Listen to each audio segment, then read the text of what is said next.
Donc bonjour et bienvenue à ton pire meilleur ami. Ce matin, je suis tout seul et j'ai décidé de répondre à une question que je me fais souvent poser de ce temps-ci, on dirait. C'est un peu par rapport à la gestion du stress, puis gestion de ses émotions un petit peu. Tu sais, les gens, surtout de ce temps depuis un an avec la pandémie, comme une espèce de petite ambiance de peur, on dirait, qui règne. Puis j'ai remarqué, puis j'ai eu des messages de mes amis, puis des gens qui m'entourent, puis que, ben, tu sais, me demandent comment tu fais pour être, tu sais, comme pour être structuré comme ça, pour réussir à pas vraiment, tu sais, pas vraiment afficher, du moins, que ça t'affecte, puis tout. C'est première des choses, ça m'affecte comme tout le monde. Fait que ça, c'est la première affaire, c'est que je suis affecté par ça autant que tout le monde.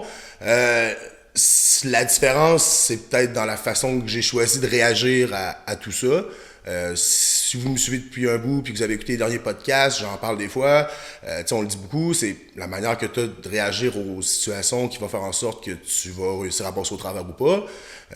Moi, quand j'ai vu cette situation-là se présenter, j'ai décidé d'agir, puis de faire des choses, puis de continuer à bouger. Comme la plupart des gens le savent, mon gym il était fermé pareil depuis un an. Puis je veux dire, j'avais déjà eu d'autres problèmes avant ça aussi, mais à toutes les fois, j'ai eu un dégât d'eau. Juste avant la fermeture du gym, j'avais eu un dégât d'eau dans le gym. J'étais dans des grosses rénovations. J'ai eu un panoplie d'affaires qui est arrivé aussi avant la COVID. Puis à toutes les fois, j'ai décidé d'agir. Puis finalement, j'ai toujours retiré le meilleur de cette situation-là. Puis tu sais, à un moment donné, t'arrives à des situations dans ta vie où c'était peurant. Tu sais, comme se lancer dans un gym, c'était peurant. Partir de sa business, c'était peurant. Partir de chez ses parents, c'était peurant. Il y a un paquet d'affaires qui sont, tu sais, que dans la vie, mané, tu vas arriver face à ça, puis tu vas te dire, crime, ok, j'ai peur, tu sais. Puis on a tendance à vouloir dire, tu sais, comme le message du fitness, puis le message de la motivation, c'est de dire, soyez fearless, tu sais, genre, la peur, ça n'existe pas. Oui, ça. Tu sais, dans un sens, en fait, c'est quoi la peur? Faut peut-être commencer par se poser cette question-là. Mais la peur, c'est une conception de votre esprit. Tu sais, c'est les expériences passées que ton cerveau a enregistrées, qui va analyser, puis qui va utiliser pour se percevoir dans le futur. Tu sais, c'est toujours ça, en fin de compte. Tu sais, on analyse notre passé, on en tire une expérience, puis par rapport à ça, après ça, on va se faire une projection du futur pour pouvoir anticiper les choses, pour pouvoir avancer dans la vie, pour pouvoir faire des projets futurs, des trucs comme ça. Puis bon, des fois, certaines expériences passées sont traumatiques, puis ça fait en sorte que quand on se projette dans le futur, on se crée des peurs. Donc, à cause que, mettons, j'ai jamais réussi à faire un 3 km straight de course, ben moi, dans ma tête, j'ai peur de courir, je serai jamais bon à ça, fait qu'à toutes les fois que j'arrive pour courir, je me crée la peur de courir, puis j'arrive pour courir, puis à toutes les fois, j'ai une contre-performance. C'est un exemple parmi tant d'autres.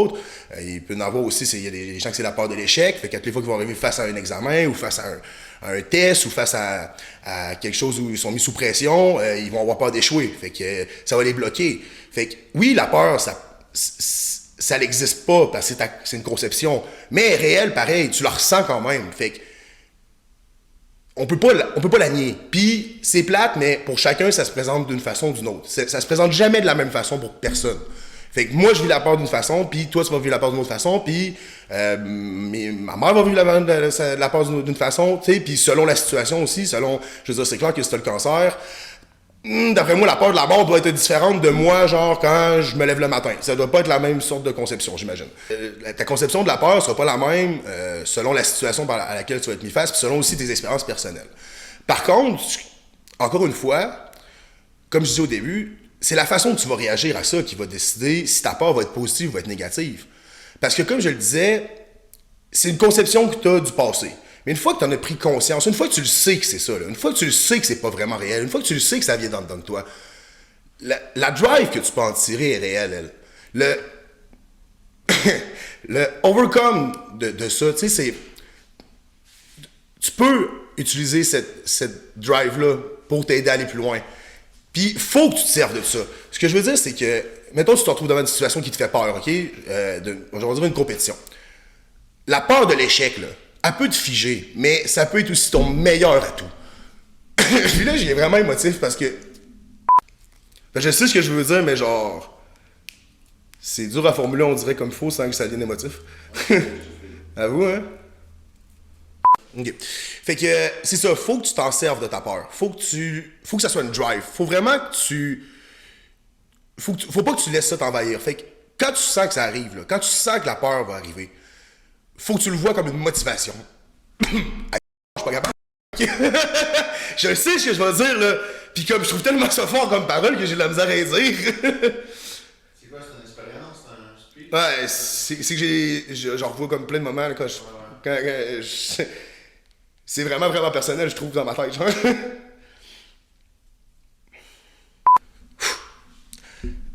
Faut vraiment que tu t'en serves de ta peur, dans le sens qu'il faut vraiment. Quand tu sens qu'elle arrive, quand tu le ressens, là, mettons la peur de l'échec ou la peur de rater quelque chose ou la peur d'échouer dans. Ça peut figer, ça peut empêcher d'avancer. Mais si tu passes outre ça, si tu passes ce step-là, puis que tu t'en sers vraiment. Si tu t'en sers vraiment comme un goal, dans le sens que tu veux plus le ressentir. Et si moi, je suis pas capable. Je suis juste pas capable. À toute fois que j'arrive pour dire ça, Chris, t'as un peu là, je vais changer de pièce. Là.